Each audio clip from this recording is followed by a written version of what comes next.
Bonjour Éric Briard. Bonjour. Tu viens de faire une conférence devant des chefs d'établissement des académies d'Île-de-France et ton sujet portait sur les ressources. Le mot ressources d'abord a deux sens. Oui, en fait, quand on regarde dans la langue, il y a une opposition de sens entre le singulier et le pluriel. Ressources, c'est des capacités internes, avoir de la ressource.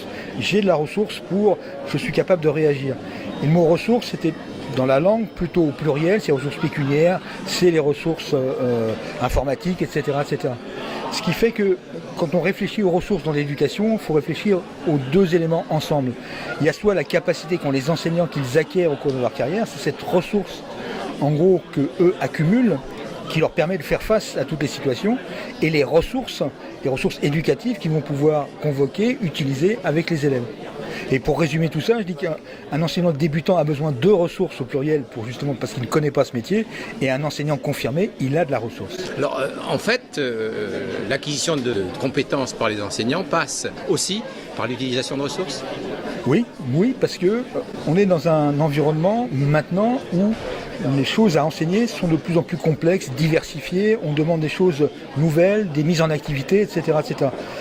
On n'a plus un seul discours, un discours unique, il faut des discours complexes. Donc tout ça, l'enseignant ne peut pas l'inventer tout seul, donc il a besoin d'aide et ne peut pas trouver ça dans un manuel unique. Il faut qu'il y ait une pluralité de ressources qui sont mises à jour de manière très fréquente, et toutes ces ressources, il en a besoin pour mener à bien ce qu'attendent les élèves et les parents d'élèves aussi. Jusqu'il n'y a pas très longtemps, les ressources dont pouvait disposer l'enseignant, c'était essentiellement des ressources papier.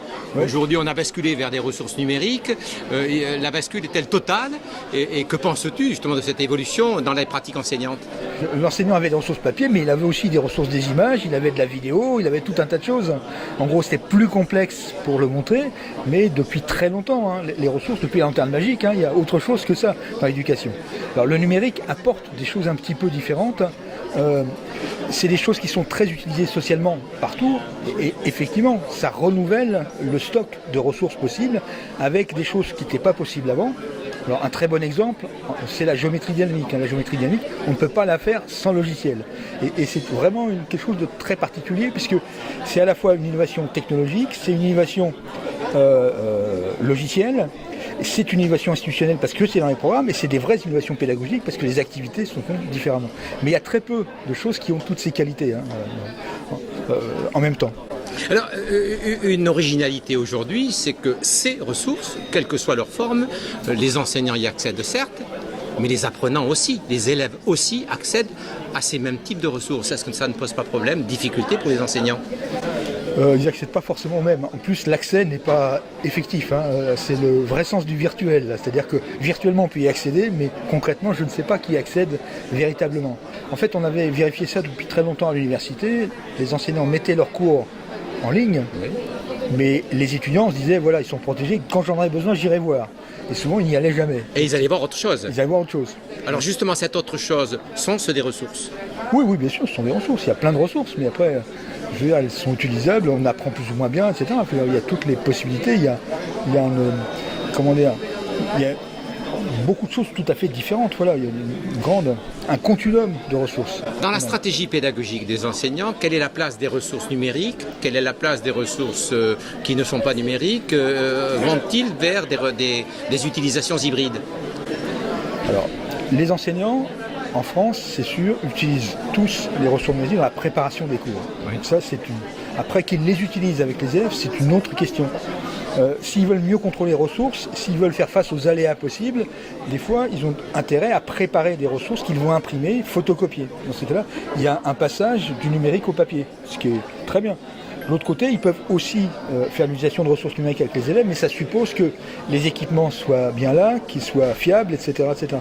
On sait depuis très longtemps que si l'infrastructure n'est pas fiable, l'enseignant il a besoin d'un plan B, voire d'un plan C.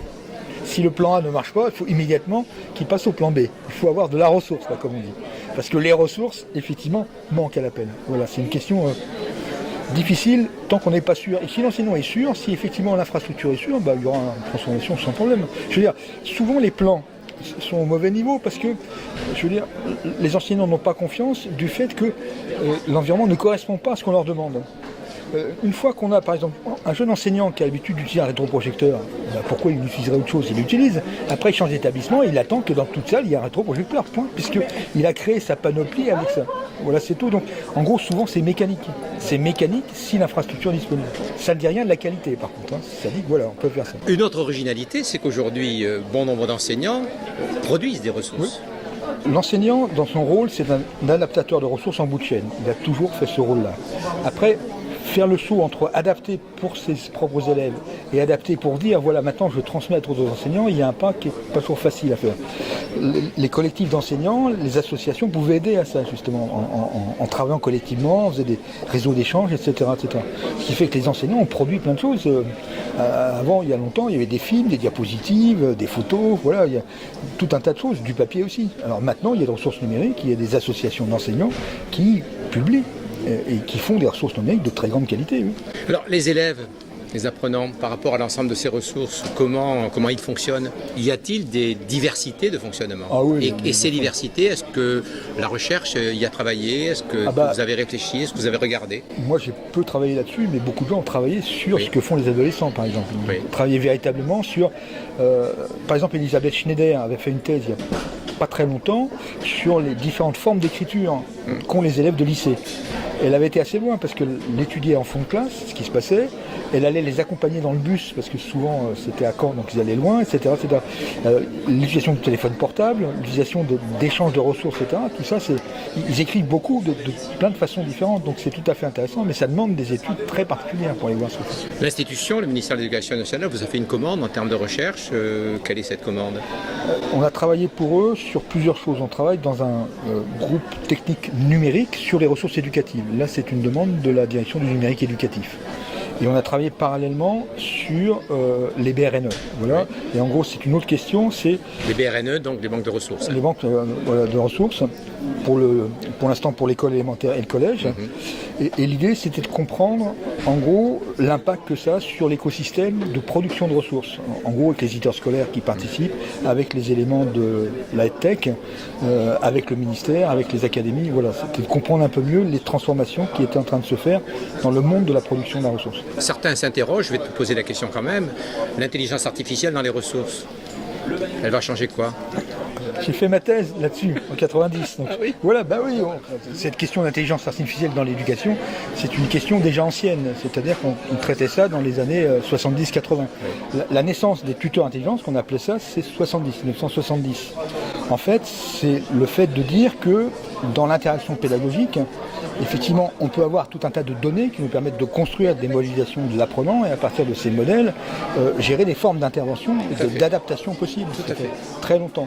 Alors, il y a des domaines où ça marche très bien, il y a d'autres domaines où ça marche beaucoup moins bien parce qu'on n'a pas suffisamment d'éléments et on n'a pas forcément les études didactiques qui nous permettent de dire voilà comment il faut intervenir quand on a repéré telle ou telle difficulté. Donc ça reste une option très délicate. Alors, bien évidemment, l'intelligence artificielle a progressé depuis, c'est-à-dire qu'on fait d'autres choses. Quand on a beaucoup de données, on peut avoir peut-être des profils, c'est-à-dire on peut reconnaître dans quelques traces des éléments de profil. Après, il reste à savoir quelle intervention il faut faire, et là, c'est localement qu'il faut la faire. Et la difficulté, peut-être, c'est de faire en sorte qu'on développe à la fois des outils de diagnostic, de compréhension, mais qu'on forme les enseignants à leur utilisation, puisque c'est eux, de la même façon, qui en bout de chaîne vont adapter leur enseignement. Et dans ces cas-là, il faut qu'on puisse leur communiquer ces résultats de manière compréhensible pour que ça puisse effectivement fonctionner. Et l'autre domaine très ennuyeux sur l'intelligence artificielle, que les gens disent bien, c'est ce côté d'explication. Une machine qui n'explique pas, c'est très dangereux pour l'éducation. C'est-à-dire, est-ce qu'on va prendre une décision par rapport à une configuration reconnue automatiquement par une machine? Si elle peut dire je reconnais ça parce qu'il y a ceci, et si on ne fait pas ça, il risque de se passer ça et ça, c'est de l'aide à décision. Bien sûr. Et il ne faut surtout pas prendre des décisions sur des réactions machines dont on n'a pas de modèle d'explication. Et toutes les formes d'IA qui n'ont pas de modèle d'explication sont très dangereuses en éducation. Et notre modèle d'éducation, c'est un modèle de rationalité, basé sur l'explication. Voilà. Merci Éric Briard. De rien.